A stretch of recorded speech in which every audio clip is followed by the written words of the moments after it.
Here we have a 70s tri-sport trike. I'm adding a V-twin.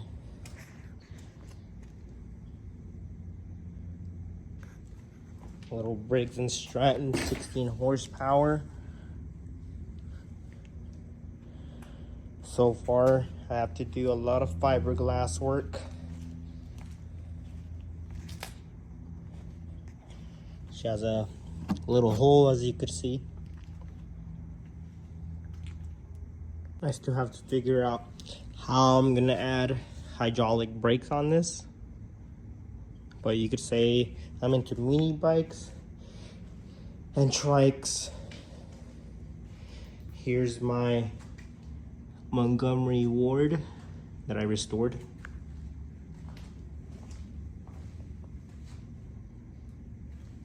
And here's my Bird Engineering Romper trike. And over here, I have another tri-sport that I'll eventually get to it.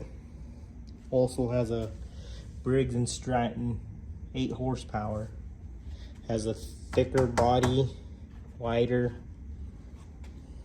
better looking than the V-twin trike.